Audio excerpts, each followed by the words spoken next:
Let's not waste much time today, guys. Let's get right into the questions. So again, today I'm going to be fielding questions from our Facebook group. Sometimes we also field them from our exclusive brotherhood, the Iron Council. We got through most of those questions last week, so I want to make sure that I get to the questions again inside of our Facebook group.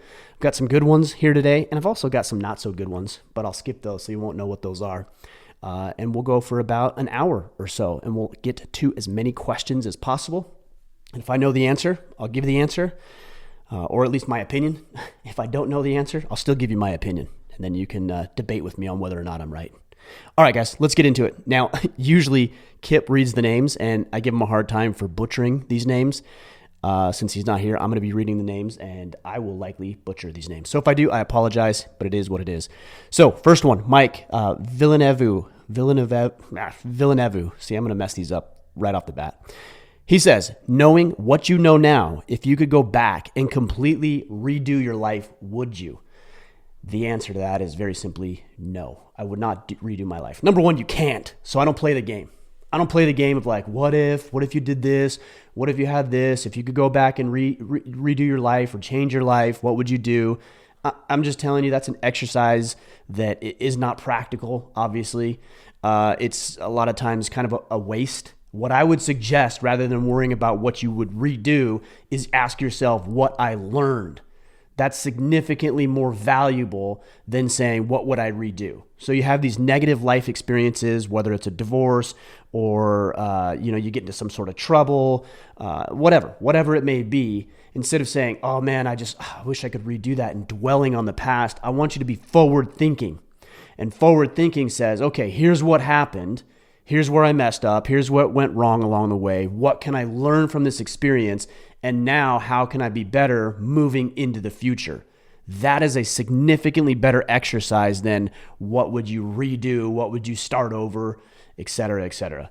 So focus on forward. Focus on moving forward. And moving forward means how can I correct my life? How can I change my life? How can I make different thoughts or actions or behaviors based on what I know? The problem with redoing your life, even if you could, is that it would completely change who you are. And for me, I'm happy. I'm satisfied with where I am. I'm fulfilled.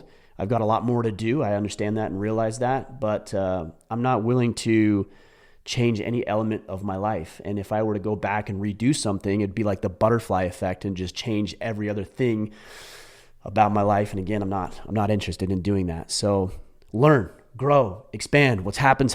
It's in the past, but you can learn from it if you had that forward-thinking mindset. All right, number 2, Joshua Reynolds, favorite coffee company. I get this question a lot, along with alcohol, like favorite beer or favorite whatever. I don't drink coffee and I don't drink alcohol, so anything that I say you'd have to take with a grain of salt. I will tell you my favorite coffee company, even though I don't drink coffee, is Black Rifle Coffee Company. Both Evan and Matt have been on the podcast in the past. I believe in what they're doing. I like their model. I like the guys and who they are. They've become friends over the past several years now, and I would definitely check them out. Again, I don't drink coffee, so I can't tell you what it tastes like. I just know I like those guys, and I like the company. Hope it helps to some degree. All right, Joshua Gherkin, he says, what is one Christmas gift that a guy should be asking his significant other for? He says, skip the gym memberships because you should already have that. Thanks in advance. I don't know. I don't know the answer to that. I'm not very good at giving my wife Christmas gift suggestions. She asks me all the time, like, I don't know. Because normally if I just want something, I just go get it. I don't wait for Christmas. So what should you ask for? I don't know, whatever you want. Hunting stuff, jiu-jitsu stuff. That's what I would ask for. Maybe some podcasting gear, maybe some new technology or a little gadget that I'd like, some new clothes. I don't know. Whatever you want. That's for you to decide. All right, Kyle Pride Henderson. I like these easy names. I like when they're easy. When they're tough, I'm going to butcher them. I said Kyle, but it is Kyler, so I messed that one up even. Kyler says, what are the benefits, in your opinion, to bow hunting as opposed to rifle hunting? I know you're only somewhat versed in one, but regardless, thank you. I'm not even really all that well versed in either because I only started hunting in December of 2017. I have killed more animals with my bow than my rifle. In fact, I've only shot I think maybe two animals with my rifle. I don't know if you can see, I've got a black Hawaiian sheep there, and right above it, I've got my deer, the very first deer that I shot. I mean, do whatever works for you. I don't know if there's an advantage necessary, or he says the benefits. I don't know if there's like a benefit to one over the other. I like bow hunting. I think it's a little bit more difficult. I enjoy getting close and intimate with that animal. I enjoy the spot and stock hunts that I go on. Of course, you can do that with the rifle as well. I don't know, just pick one. Like whatever you think is going to be best for you, or you have an affinity to, or maybe you know somebody who's a rifle hunter or a bow hunter. I like the challenge of hunting with a bow. It just seems to be more challenging, more demanding. And that's not to take anything away from rifle hunting. I think they're both great, and I have no qualms with either one of them. So do whatever works for you. Dave Nato says, what's a better way of disciplining your kids besides an ass whooping? Well, I'm glad you said that there's, or at least considering that there's a better way of doing it. I don't spank my kids. I don't hit my kids. I don't get physical with my kids that way because I don't think it's advantageous. I don't think it's beneficial. And I've heard guys say, well, my dad used to beat my ass and look at me. Well, okay. I don't think like one little anecdotal story explains or shares that that's the best way to do it. I mean, consider if you're where you are and you were disciplined that way as a kid, consider maybe where you'd be if you weren't disciplined that way as a kid. So it's not a very solid argument. What's a better way of disciplining your kids? I think restricting them from activities that they enjoy. I think even before it gets to that point, just explaining. I think a lot of men grew up with the mentality of like, do what I do, or do what I say. I do it because I'm the dad, et cetera, et cetera. And so we would probably have a natural tendency of doing that to our own children. Well, just do what I say. Look, I mean, there's some times where maybe that's appropriate, but for the most part, I think it's better to explain why a kid is behaving a certain way, why it's not in their best interest, what a better approach would be, certainly leading by example. If it gets to the point where there needs to be some discipline, then I would say restriction from certain items or activities that your child really enjoys and likes, because there does have to be punishment. I also think this is a big one, actually. When it comes to disciplining your kids, make them rectify the situation, because nobody wants to do that because it's embarrassing. So for example, if your kid, I don't know, stole something from the grocery store, yeah, you could ground them. Yeah, maybe you could spank them like you're saying here. Again, I wouldn't advise that. But I think it's better to actually go make your kid go back to the grocery store, give them that item back, or do some work or pay that individual back, and then actually go have the conversation with the individual they need to have the conversation with about why they stole from the grocery store. Because I promise you, that kid is going to learn so much more because there was accountability, there were consequences, and they actually had to go fix the situation, not you. Don't rescue your kids all the time. Let them fix their own problems. And if your kid is doing something they shouldn't be doing, then let that child rectify the situation. Like, it isn't over just because you discipline them. Let them experience the full weight of the decisions that they've made, the choices that they've engaged in, the thoughts that they have. And if they experience that full weight, I really believe they're less likely to do it in the future. So I hope that helps. Greg Madden, he says, how do you address people who claim that toxic masculinity is the problem with most men? I believe the term is a false narrative used by those who lean to the left politically, socially, etc. Well, let's address this. Let's break this down because I think there's a couple of things at play here. Let's talk about toxic masculinity first as a term, as a phrase. The problem with the phrase, there's a lot of problems with the phrase. One of the problems with the phrase is that nobody knows what you're talking about. Because I've seen people and heard people who believe that toxic masculinity is using masculine characteristics and virtues in a negative or destructive way. That's one definition. I've also heard people say or even allude to the fact, and I think this is the way that academia tends to roll, the way that the medical community seems to be moving, the way that I hear much of the chatter on social media and the entertainment business and media talking about, is that masculinity in and of itself is inherently toxic. Now, when I say that, people say, no, nobody thinks that, nobody believes that. Well, earlier, I believe it was last year, the American Psychological Association. So this is the organization responsible for the way that the medical community, the psychological community, treats and diagnoses their patients, the people that they see. So it's a governing body, and it's responsible for the way that, again, much of treatment is administered psychologically. Well, they came out and said that the traits that we would generally consider as masculine, and the 3 traits they used were competitiveness, aggression, and stoicism. So competitiveness, aggression, stoicism. And I look at stoicism as not the absence of emotions, but the understanding and appropriate response to the emotions that you have.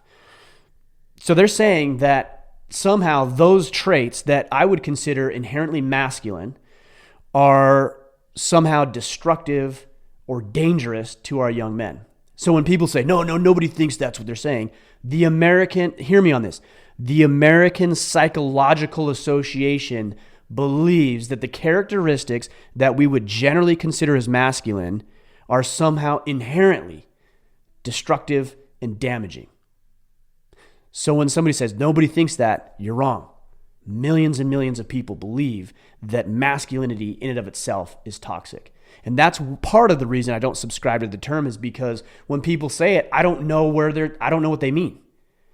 Do they mean that it's men who aren't displaying a positive way of behaving? Well, maybe that's not toxic masculinity. Maybe that's just being an asshole. Or do they mean that just being a man, just by the fact that you were born a man, you're a threat to society? And we know, because what I just told you, that people actually believe that. So I don't buy the term. Masculinity in and of itself is not toxic. And if that's the problem that people have, I think there's a deeper thing going on here. And I think generally what's happening is these individuals who have a misguided sense of what masculinity is have been hurt by men. They've been hurt by men. And what they've done is, because they've been hurt by one man or several men, they've decided that men are bad. Not that man, not that situation, that men are inherently bad in what's wrong with the world. So when somebody says toxic masculinity is the problem with most men, that's probably somebody who's hurt. So how do you deal with it? You show them that not all men behave the way in which they are experiencing.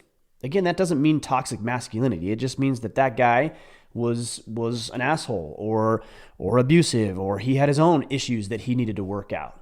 So you be the kind of man that shows these individuals that this is not how men behave. In fact, men are protectors, providers, presiders. We're virtuous, we're honorable, we're hardworking, we're dedicated, we serve other people. We do all of these wonderful things for society.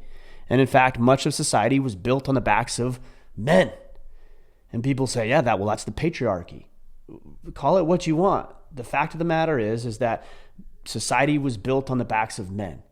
We work, we slave, we die in battle. We're the ones who generally, again, going out in the workforce and sacrificing. We take the risk. We die more often, earlier, and we go to prison more often. There's all sorts of reasons why it's clearly obvious that society was built on the backs of men. I'm not saying that as a victim. I'm just saying that's the truth. We've done a lot, and so have women as well. But society's good. I mean, if you look at where we're at in society, everything is amazing. Like, we live in the most profitable times. Our health is better than it's ever been.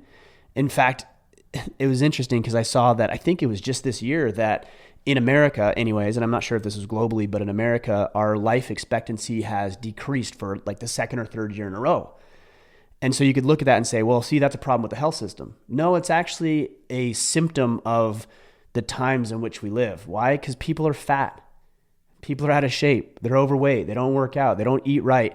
And therefore, because we're obese, a lot of the issues that we run into from a medical perspective and a health perspective are linked to us overeating, us not exercising, us doing the things that we have the luxury, frankly, of being able to do because of the times in which we live. So I'm not sure I really answered that question, but I did want to address the point that masculinity is not inherently toxic. There's nothing wrong with masculinity. There's certainly things wrong with some men, not all of them. And you just need to be the example and set the course and then have these types of conversations. By the way, share this podcast. All right, share this podcast. Like, how do you deal with it? You share this podcast so more people are aware of it and can see what masculinity is really about and what we are to be doing as men. All right, Dominique Bright, how much do you think is I don't really understand this question. He says, how much do you think it's an appropriate amount of time a day to be on it? I don't really know what that means. If he's saying like on it as in like in the game, I don't know. I'm not even going to answer that question because I don't really understand it. All right, Robert Thompson, he says, what exactly is ego and how could one learn to identify their own? This is a good question. Ego is an overinflated sense of worth or self. And that's actually not inherently bad.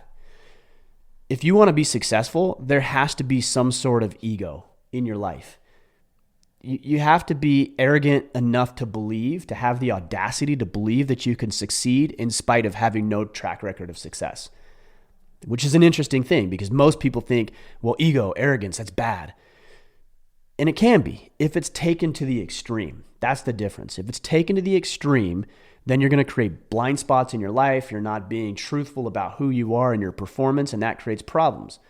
But I had to have somewhat of an ego when I started this podcast to believe that although I never had a successful podcast, that I could start a podcast and be successful at it.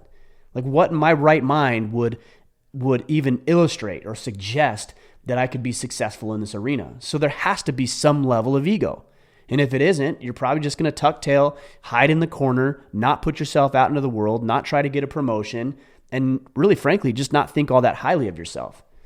I think that's a healthy sense of ego, and it's certainly okay. In fact, I think it would be advisable.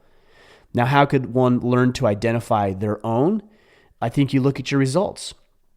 If your belief system about who you are and how you show up is driving you to take calculated risks, to push outside of your comfort zone, to learn new skills, to develop new talents and abilities and gifts so that you can succeed and you can help other people succeed, then I think that's an element or a factor of a healthy sense of self. Now, if on the other hand, you're not producing the results that you desire, and this requires some sort of after-action review, you actually have to evaluate your performance. Most people don't. So what they'll do is they'll go out and they'll perform, or they'll do their project or whatever it is they're going to do, and then they don't ever give it a second afterthought once that project's over. Your project's not over until you've reviewed it and figured out why you were successful or why you weren't successful. So then you can go out and either replicate the success or test new variables to produce a new, more effective outcome for yourself. So doing your after-action review. Now, in your after-action review, if you realize and see and identify that you didn't have the right information or you didn't have the right people or the right tools, well, that might be an indicator that you were closed off to those things or closed off to the idea that maybe there's something you don't know. So do your after-action reviews. Look at what's contributing to your successes and what's contributing to your failures, and ask yourself, is it your ego? Is it your thought process? Is it limiting beliefs? Like, what is it that's keeping you from what you want? This requires a lot of internal and self-reflection, which is something I highly suggest you do. And you build into your systems, which we've done in our battle planning system. A lot of you guys are familiar with that. All right, Elijah Palmer, he says, advice you would go back in time, again, we're going back in time now, and give yourself as a soon-to-be father. Here's the advice I give to soon-to-be fathers. By the way, if this is you, Elijah, congratulations on either your child or your child who's arriving soon. Here's my suggestion, because you've heard it all. You've heard all the other stuff. Your job as a father is to render yourself obsolete. That's it. Your job as a father is to render yourself obsolete, meaning you've got to put yourself out of work. So that's going to require love. It's going to require patience, but it's also going to require sacrifice and discipline and doing hard things that aren't comfortable, and having conversations that are awkward, like the birds and the bees and some of these other conversations that nobody really is looking forward to having. But you need to be able to have those conversations, because if your job is to render yourself obsolete and you're not willing to have those conversations, then your child grows up thinking something inaccurate or not even a full view of the way in which life operates. So if I were to go back in time and give myself advice, or I think more accurately just say, what advice would I give to you? It would be that remember in all things that your job is to render yourself obsolete. And I feel like if you use that as a litmus test for what you're doing, you're going to be significantly more successful as a father. All right, here's Bubba Downs. Now he's talking to Kip, but I'm going to fill in for Kip here. He says, Kip, do the voice. How loud are you going to yell tap after I catch you in a Kimura, and thus proving the dominance of curved brim superiority? Well, the answer, Bubba, very simply is that's not going to happen. And I would pay money to see you and Kip roll and you attempt to get Kip in a Kimura. That would be very fun to watch. And I'm sure this will happen at some point, that you guys will roll.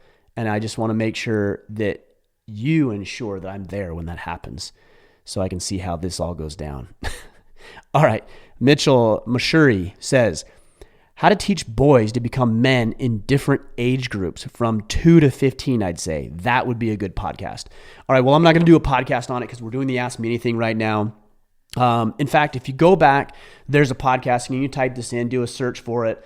The podcast is, if you just type Raising Kings, I believe I talk about it there. I think that's what it's called, Raising Kings. I also do one for daughters called Raising Queens. So just do a search wherever you're listening to podcasts. Type in Order of Man Raising Kings and Order of Man Raising Queens. And then also do a search for Order of Man Rites of Passage, because I talk about each one of those things. And one of the things that we do, or in the process of doing, I should say, with our children, our boys specifically, because they're at that age, is every 2 years, starting at age 8, we do a rite of passage. So it's not just one thing, it's a system of passages. So it's 8, 10, 12, 14, 16. The last one's 18 when they leave and they're out on their own. So check those resources out. Tyler Stick, tips for dealing with separation or divorce. Tyler, I talked about this last week, so go back and listen to last week's Ask Me Anything. I know that this is a very difficult time. I know that this is a challenging situation. I've been there, not the divorce section or segment of that, but the separation segment. And I'm telling you, that was the darkest time of my life. I think anybody who's gone through a separation or divorce can probably attest to that it's a very dark and uncomfortable time. What I would say, and this is what I said on the last podcast, go back and listen because it's pretty good, is you need to make yourself the project. Because right now it's likely that you're focusing all of your time and your energy and your attention and your resources and everything else on her. And that's natural. Like, you want to win her back. You want to fix the marriage. It's likely that's what's happening. So it's natural to feel that way.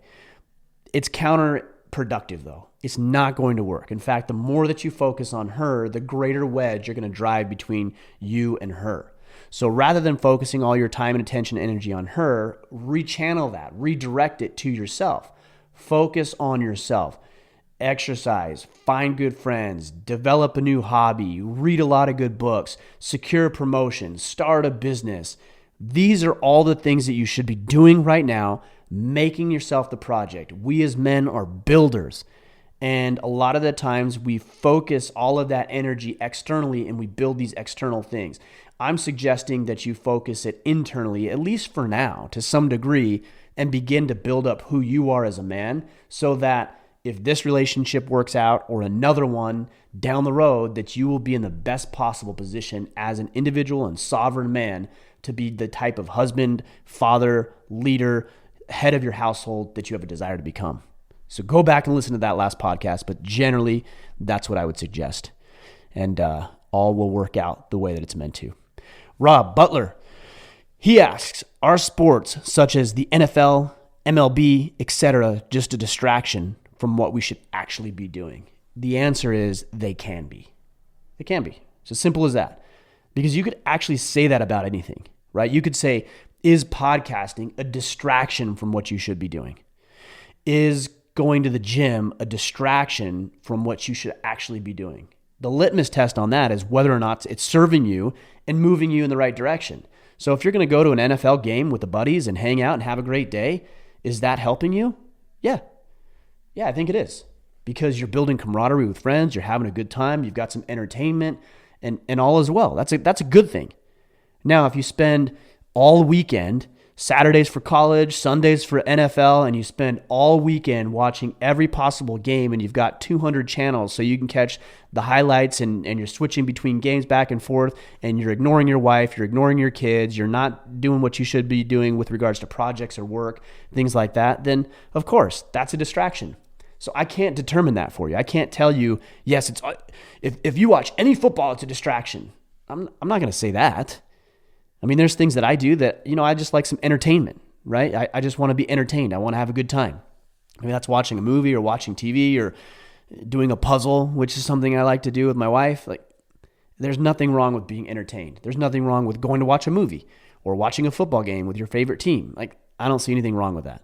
Or playing video games even. Like, I don't see anything wrong with playing a video game with your kids and having a good time together. It's when you take it to the extreme that it becomes a problem. And you guys all know what that line is. Or at least you should know.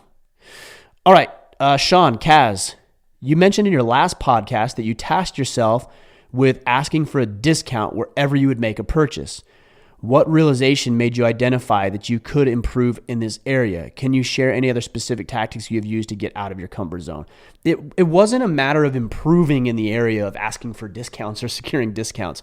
It was an objective or a task or a challenge to make myself step outside of my comfort zone. That's what it was. So the challenge was wherever I went, and I think I did this for a week, wherever I went, I had to ask for a discount. And it was hard for me because I really have an issue with appearing cheap. I don't want to appear cheap to other people. So I'll pay full price. So it was very difficult for me to go in to wherever, whether it was a restaurant or a retail clothing store, wherever I was, I asked for a discount. That was a hard thing. And it helped me. It helped me realize that people really don't think much of it. It helped me realize that you get more often than not what you ask for. Because I was amazed. I got some discounts and I'm like, no way am I going to get a discount on that. And I did because I was willing to ask. That's the only thing I did. And I would get discounts at places, which really helped me be more assertive. So if you're thinking about how can you step outside of your comfort zone, and specifically with regards to what we're talking about here, Sean, is the Assertiveness Workbook is a very powerful resource to help you identify your comfort zone with being assertive with other human beings, and then gives you some actionable strategies for doing it, for being more assertive. All right. Joe Kressel says, how has your faith influenced your definition of yourself when you were in your 20s versus your 30s? I don't know. I don't, there's no difference to me between your 20s and your 30s. I mean, yeah, you're going to be older, you're going to be more mature, but it doesn't matter whether it's your 20s or 30s. My faith is going to influence me the same. I mean, it's something that grounds me. It's something that gives me the ability to focus on the long term versus the short term, that there are eternal consequences and aspects of our lives. And it's a good thing. So I never really understood the 20s versus 30s. I guess my question for you would be, why are you asking? You know, what, like, are you about to turn 30 years old and you're wondering like what you should be doing? Well, I mean, you can determine that for yourself, but I think faith is a very, very powerful component. It's a powerful component of my life. And I believe it'd be more powerful if more men had faith in a higher power. And you know, it's actually really interesting because a lot of guys say, well, religion's just designed to get you to like toe the line and do what you're supposed to do. Yeah, that's everything. Like, that's the point of even a code of conduct. Even if you wrote the code of conduct, it's to get you to behave in a certain way, to live to a moral code. I don't see anything wrong with believing in God. I don't see anything wrong with having faith. I don't believe in or see anything wrong in believing in adhering to some code. We all have it. It's all varying, but we all have a code. So when guys talk about religion, organized religion is bad because of this. No, I choose to, I'm spiritual. I choose to be involved with organized religion because it helps me be a better man, because I have a framework and I have a foundation for the way I operate in my life. And it's the same, 20s and 30s, it's the same. 20s, I was probably not as open to it as I am in my 30s because I thought I knew more in my 20s and I was more arrogant. But life has a way of kicking your ass over a decade and showing you that you don't have it all figured out and you don't know as much as you think you do. Corey Brinton, have you taken the knife out of the wall in your barn yet? So a little backstory here. A lot of you guys know we moved to Maine about 7 months ago. And we've got this big, beautiful barn. And as I was cleaning it out and getting it all organized, I walked up a set of stairs to the second level of the barn. And on the wall, right at the top of the stairs, when you walk up there, there's like a kitchen knife stuck in the wall. And the answer is no, I haven't left it there. Somebody wanted it there for a reason. I haven't taken it off. Somebody wanted it there for a reason, so I just left it there. And now when we do our events and things like that and people are using that area, we'll take it out. But yes, there's a knife stuck in the wall of our barn, and it is still there in the same place. No, it's kind of weird. All right, Luke Rialt. As it relates to the adage, everything in moderation, is there an unhealthy level of dedicating yourself to fitness? I'm looking for something deeper than the obvious. Why? The obvious is good enough. The obvious is that, of course, you can take fitness to the extreme. If you're jeopardizing your relationships, jeopardizing your other objectives, jeopardizing work because you're so consumed with being fit and looking good and getting strong, I mean, you could even hurt yourself. And that's maybe deeper than the obvious. Is like if you commit yourself and dedicate yourself to fitness and that's all you're doing, you're probably going to overtrain and you might hurt yourself, at least in the long run. So you don't need anything deeper than the obvious. There's dangers in overtraining. There's dangers in dedicating everything that you have to fitness. It's important that we be well-rounded individuals. And if it's all about fitness, then you're probably leaving some of that stuff off the table. All right, Todd Anderson. Finally, after 8 years of denial, I stepped out and began a PTSD evaluation. Why are men so reluctant to come forward with mental health concerns? Because they don't want to appear weak. That's it. The reason that men are reluctant to come forward with mental health concerns is because we don't want to appear weak. There's nothing else to it. But there's nothing wrong with fixing yourself either. And there's nothing wrong with getting the help that you need. In fact, that's going to actually make you stronger. When you address those things, when you stop living in delusion and you stop pretending that you have everything figured out and you're willing to admit that maybe there's a problem to the appropriate sources. You don't need to come out to everybody and tell them that you have PTSD, but a licensed professional who can help you with these things, yes, you can do that. There's this really weird trend in society of vulnerability. You just need vulnerable. No, you need to be, and I don't even consider this a vulnerability, but you need to share what needs to be shared in order to get the help that you need from qualified sources. So if you're just putting things out on the internet about, wow, whatever your problems are, I don't know that that's healthy. And many people do it just for the sake of being vulnerable. That's stupid. It's a waste of time. It's inefficient. It's ineffective. And it might actually come back to hurt you because you expose yourself to the wrong people. Don't do that. Figure out what's going on. Be willing to get the help that you need from the qualified people that can actually give you the help that you need and have a purpose for, dare I say, being vulnerable, which I don't like that term. Okay, so I commend you for doing that after 8 years. But yes, we don't want to appear weak, and anything that would maybe allude to our weakness is something that's hard for us to do. Sean Nunya says, what can we do as a group of men trying to better ourselves, our families, or countries to fix this political divisiveness? Look, you can only do what you can do. The political divisiveness, it takes two parties to bicker and bitch and moan about this stuff. So if somebody wants to bicker and be divisive, then I would just say disengage. because there's nothing that you're going to do or say that's going to improve the situation. A lot of people just like to be divisive. They like to be polarizing. They like the drama, and I don't like the drama. So if somebody's going to get political with me, and I should say overly political with me, or wants to fight about things that I'm not interested in fighting about, I'm just not going to engage. Like you can't, like nothing can chase you if you don't run, right? It's when you run that the thing chases you. It's the same thing in this context. Nobody can argue with you if you don't be argumentative.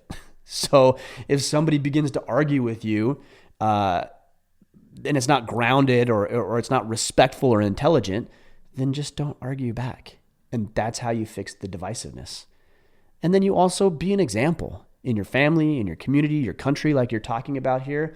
You know, I can't tell you how many people that I've talked with who had judgments about who I was because the way I talked or the things I believed or the way that I looked. And then when you talk with these individuals and you have a sincere, intelligent discussion with them, things change. And I've got friends who are gay. I've got friends who are liberal and even, you know, more left leaning. Like I have those types of friends because we don't necessarily have to talk about this, and we know each other. We know that we're good people regardless of what it is we decide to do in our lives and how we live it and what we think about the world. And ultimately, I think most people want the same thing. We want to be fulfilled. We want some love in our life. We want some money in the bank account. We want some experiences. We want to chase meaningful hobbies and activities. And regardless of what political side of the aisle that you sit on, like that's what everybody wants. So let's have some more serious discussions. Andy Seelig, again, says, when am I bringing back the original Order of Man stickers? So the original Order of Man sticker is the circle, and it's got the axes and the O and the M. The newer one has on the outer ring, protect, provide, preside. I think I've told you this, Andy, on the original Order of Man stickers. If you take the decal, and you only stick on there the circle and the axes and don't stick on the protect, provide, preside, and outer circle, it is the original sticker. So you can buy the new one and turn it into the original one. All right. This is a long one. Chuck Smalley. How are we doing on time, by the way? Oh, we're good. We've got about 40 minutes into this thing. Chuck Smalley. How in the world can I approach this if I want to advance a relationship? Dating a woman who's raising a son, 12 years old. He hits her, yells at her, interrupts her when she's talking, makes all the rules for her to follow, I'll keep reading, but I've already got some thoughts on this. Makes the rules for her to follow, makes her clean up everything after him, dinner plates, clothes, literally everything, and she gives him everything, never yells at him, still allows him to sleep in bed with her, and so on. I think you get the picture. Even the boy's therapist has told mom she's harming him and doing him wrong. She refused to accept it and allows him to rule the roost. I try to stay clear, but when I'm around, I refuse to accept these actions and behaviors, obviously causing some stress. I've already raised 2 successful children on my own, so it's not like I'm new to this. Don't do it. Chuck, brother, don't do it. The kid obviously has some problems. Mom's obviously got some problems too. And you are going to find yourself in a world of hurt. I'm just telling you right now. You're going to find yourself in a world of hurt. She doesn't have a healthy view of relationships, which is probably not only her son, but it could potentially be you as well. I realize that you say you want to advance in this relationship. Look, there's deal breakers. There's deal breakers. And for what it's worth, in my opinion, if this were me, this is a deal breaker. She does not have a healthy approach to relationships. You're going to get sucked into this. You're going to try to discipline him. She's going to get mad at you for disciplining him. He's going to hate you. She's going to hate you. And then it's going to end 2, 5, 10 years from now when you could have just ended it to begin with. This is not a healthy thing. And she's not approaching it healthily. And I don't know the entire situation. Sounds like she's seeing a therapist, or at least having the kids see a therapist, but she's not taking the advice, it sounds like. So if this is what you're telling me, my advice is you ought to consider cutting ties. All right. John Wayne Mullins, have you assessed and addressed your self-image? He's got an image here of the law of the mirror, which I am not familiar with, so I'm not going to answer that because I don't want to speak from ignorance. So I don't know if he's talking about a specific exercise. How have I assessed or addressed my self-image? It's just something I'm aware of. How do I come across? How do people see me? There's books that I've read on it. Sally Hogshead has a book. I can't remember what it's called right offhand, but she talks about how you're perceived by other people, and there's personality tests that you can take. And so I've done all that. For what it's worth, I don't know if there's something specific that you're asking about my own self-image or a certain process that maybe you use, but that's what I've done. Brandon Burrows, as a husband, it is my responsibility to make, let me start over. As a husband, is it my responsibility to make sure my wife is happy all the time, or is it my wife's responsibility to herself? What is happy? What does that mean? Like what would make her happy, right? So depending on that question or the answer to that question, I think would give you a better answer. But generally, no, it's not your responsibility to make her happy. Like you can't make somebody feel anything. You can't make her be happy. You can't make her be sad. You can't make her be angry. You can't make her experience an emotion. You can do things that might potentially lead to her being happy or lead to her being frustrated. But if you're just trying to make her happy, like what does that even mean? I mean, would she be happy if you bought her a diamond necklace? Probably. So should you buy her a diamond necklace? I don't know. Depends on your situation. Or how many diamond necklaces are you going to buy her? Are you going to buy her something every time she feels bad? Like, I don't know her situation, but I mean, I think we inherently know that it's not your job to make people happy. It's your job to create an environment in which she can thrive, and that might lead to fulfillment, joy, satisfaction, and happiness, but she's got a part to play in it. And so do you. Your job is to create the environment, to be influential, to lead yourself, and to lead your family, including her. Now, if she's going to be happy or not, that's on her, and you can't determine that. Ben Gallup. Oops, let me switch away here. There we go. Where do you see yourself in 10 years and Order of Man in 10 years, 20 years? Like many popular podcasts, you've obtained an amount of celebrity that's likely to affect your future. I've been listening to such podcasts lately and wondering to myself where the podcasters will ultimately go from here. Will some just disappear? Do they have a plan? That's why I'm asking. Yeah, a lot of them will disappear. A lot of these podcasters will just disappear, just like anything else. And a lot of them will evolve. And that's my plan, to evolve. What is that going to look like in 10 years? I don't know. If you would have asked me 6 years ago if I'd be podcasting and living in Maine and reaching millions of men through the words that we share, I would say, you're insane. There's no way, because it wasn't available. So I don't know what technology is out there, but I will say I'm open to new ideas. I'm open to new insights. I'm open to evolving and new ideas and technologies that are going to be available. And will it be Order of Man? I mean, I think, but it could be something completely different. So I don't plan out my 10 or 20 years. I just know I want to continue to evolve. Simon Sinek has some great information in Start With Why. So if you look at his circle, you can just Google this if you're not familiar with it. It's like a circle, like it looks like a target. And inside it says start with why. And then I believe it says how is next. So you have why, how, and then what. So your what can change, right? If I want to impact men and I want to help men become better fathers, husbands, business owners, community leaders, etc., well, that might be my why. Why is that important to me? Because I grew up without a father figure in my life. And I feel like if I would have had that, I would have had a better advantage. I look around and I see other boys growing up with dads. I see men who are broken. They're miserable. They're depressed. They're suicidal. They're sedated. And I've been there. I don't want men to experience that. That's my why. How? Right now is how I'm going to solve it is by giving you the conversations, the tools, the resources, the discussions, introductions to other successful men so you can learn from. And then the what is Order of Man. We do all of that through the Order of Man funnel. My why will probably always be that or contain an element of that. How I do it and what exactly we're doing to achieve the why might vary depending on the situation, technology, resources, etc., etc. Chris Coker says, how do I talk to my 13-year-old son about becoming a man? What do I talk about? I'm thinking about during a backpacking fishing trip or something along those lines. Chris, I got to commend you that you're thinking about this. This is very, very powerful. I wish you would have started a little bit earlier because 13 is, but look, you're starting now. So that's great. When's the best time to start? Earlier. When's the next best time? Right now. So I commend you. And maybe you have. I won't say that you haven't. Maybe you've already been talking about these things. 13 years old, I definitely think you're going to be talking about attraction to girls. He's probably already attracted to girls, and you've had some of these conversations. If you haven't had the birds and the bees or some element of it, like you need to start having those conversations.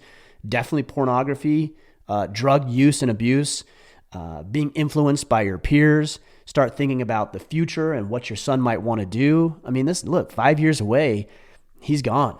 And that comes very, very quickly. So really think about what he might be experiencing now and how a man handles those things. Talk about what it means to be a man. As I have these conversations with my son, I talk about a man's role and job is to be a protector, a provider, a presider. And then we break each one of those down and we talk about what that looks like and what we can do and what activities that we can engage in. And all the conversations that we have are framed around how to be a better man. And you're going to know based on his maturity level where he's at and what kind of conversations you should have. But ultimately, I would think about what he's experiencing right now as a 13-year-old. Drugs, pornography, girls, potential career, school, peer pressure, fighting. These are all really good conversations to have because that's what he's thinking about at 13 years old. John Moffat, he says, how to decide between two career paths you're equally passionate about, but both require all of your energy, focus, and attention. I think it'd be easy to say just pick one, and maybe that's what you need to do. But one exercise that I really like when I'm faced with two decisions or more that are challenging and I can see myself going either way is we have this beautiful ability to project ourselves out into the future. And that's what I would do, John. Project yourself out into the future, 20, 30 years from now. In looking back at your life currently, your decision that you need to make today, what decision will you be happy that you made? Now, some guys, when I say that, they're like, well, I don't know. Of course you don't know because we're not there yet. I'm asking you to use your conscious ability to predict what may happen, to think about life, what life would look like, to envision how this would ultimately look. Yes, you don't have all the variables at your disposal. You don't know all that stuff, but you can consciously make a decision based on what the future you would look like.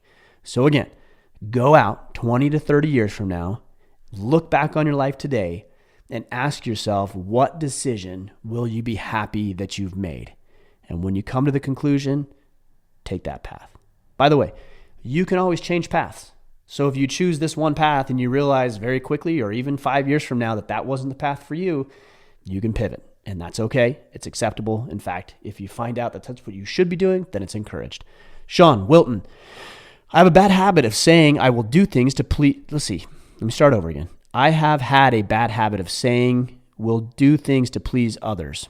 Okay. Have my battle plan in place, but still unsure that when I'm taking, Sean, God, you got to clean up this grammar here because I'm having a hard time reading this. Guys, by the way, like I see these questions, like use punctuation, use grammar. I know that we live in the social media world where it's like, it's like shorthand, but I can't read this.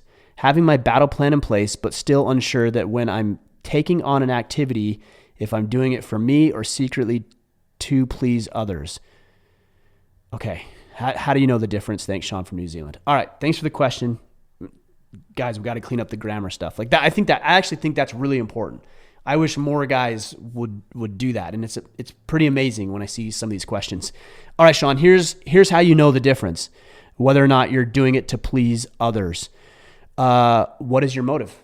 Ask yourself, what is your motive? Is this something that you want to do? Do you think this is right? Do you think this is the right course of action? Or do you think this is to please others? By the way, it can be the right course of action and also please others. And it can be the right course of action and not please others. So there might be a correlation there. And just because it happens to be pleasing to other people doesn't mean you're wrong.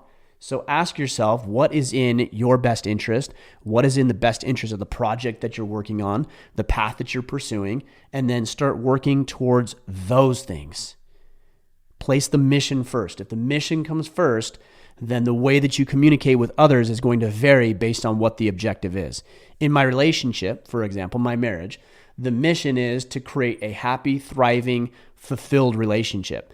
If I do everything for her, about her, please her in every way, is that long-term going to create a healthy relationship? The answer is most certainly no. It might feel like it because she's going to be happy, to that previous question we had about making your wife happy.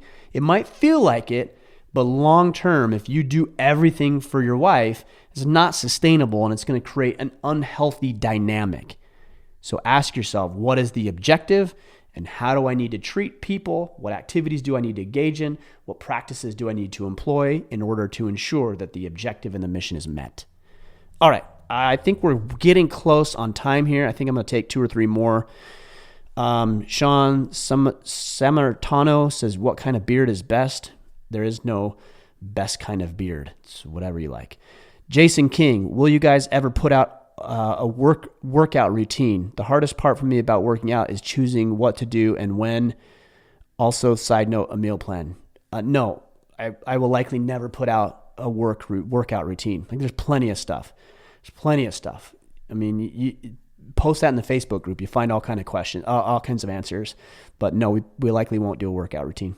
Darren Bertram, what are your thoughts on adult ADHD and problems with executive dysfunction? I mean, I know it exists. I don't know enough about it. I'm not a medical professional, but yeah, I think if you have some levels of ADHD, if it's, extreme levels, then you probably ought to get medical attention and help and see if you can regulate some of that. If it's just that you're hyper and energetic and have some excitement, then do something to figure that out. And I mean, I tend to lean more towards that. I'm passionate. I'm excited. I talk fast. Obviously, that's what I'm doing here. I lose focus very quickly and I start to focus on other things. So I just play to it. And I find that are things that are engaging and uplifting and good for me. And that seems to work. Mark Reeves, we'll take a couple more. This is something Mark likes to do. He likes to ask questions that I would not nearly even remotely have the answer to.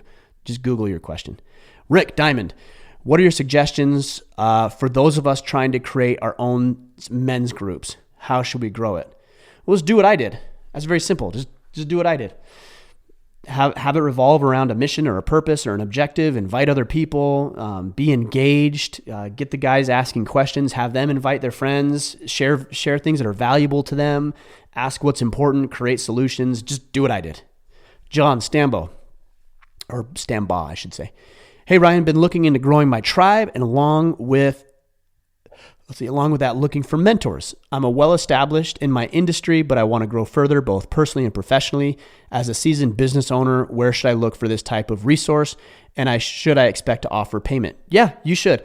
You should definitely look into your current sphere. You should look into people who are doing exactly what you want to do, and you should expect to offer payment. If you want somebody to mentor you or coach you, yeah, that's what you should do. I get emails every single day from guys. Will you mentor me? Will you coach me? Guys, that's what the podcast is. That's what the Facebook group is. I wrote a book. I've got the videos. I mean, there's so much information out there. I'm not going to just mentor. I'm mentoring you. It's all there. So use that. If you want individual coaching, then, it's got to be fair, which means that I might coach you if there's compensation for that, if there's exchange of value, your compensation for the value I offer you. So look for people who are doing exactly what you want to do or have produced results for people doing what you want to do, and reach out to them. Hey, I see that you've done this. I see that you're having success. I'd like to get some coaching from you. Do you offer any sort of coaching or mentoring, and what would that look like? Just ask. When I started my podcast, it was a podcast geared towards medical professionals and their financial services. That's my background. And I reached out to a gentleman by the name of Jeff Rose because Jeff was doing what I wanted to do. He had a very successful financial planning practice. Then he had a blog and a podcast and YouTube channel. He was doing very, very well. So I reached out to him. I said, Jeff, appreciate what you're doing. I love what you're doing. You're actually on the path that I want to be walking. Would you be available for some coaching? He says, yes, I would. Here's what I charge. Are you interested? I said, yes, I am. I paid him via PayPal or something. And we sat down for an hour over Skype, I believe. And he walked me through some processes, and we did that 2 or 3 times. And that was the extent of it. And then I moved on, and he's doing his thing and I'm doing mine. But that was very, very valuable for me. And it was my first real formal introduction to paying for coaching. And it was very, very valuable. All right, let's take 1 or 2 more. I've said that for the last 10 questions now. Art Montoya, besides burn and learn, are there any methods to opening up young man's eyes to his dead-end partner? Just talk with that. Like if he has I'm assuming he has a significant other who is a bum, essentially, I would just say, just talk with him, be a friend. Unsolicited advice is rarely accepted and enjoyed, quite frankly. So yeah, I would say that you probably ought to just be a friend. Maybe you don't even have that conversation, but you just be there for him. You talk with him. If he's open to it, great. Talk more about it. If he closes up, change directions. Just be a friend. Last one here.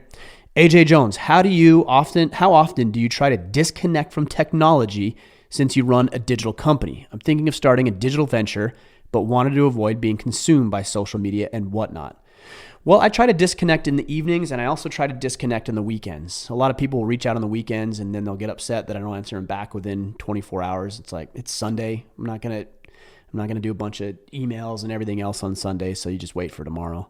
Outside of that, create solid boundaries. Like I try to turn my phone off. I try not to check my computer. I try to hustle and do as much as I possibly can during the workday so that I'm not consumed with thinking about what needs to get done outside of my working hours, whatever those are for you. And just be very, very aware of it. Be keenly aware of what's going on, what's consuming you. Talk with your wife. She'll tell you if you're being consumed by digital media and technology and your phone and everything else. Create those boundaries, have the boundaries in place, and then adhere to them, and you'll make it work. All right, guys. I think we went for about an hour. I think we got through, probably 20 plus questions. So really appreciate the questions. Very thoughtful today.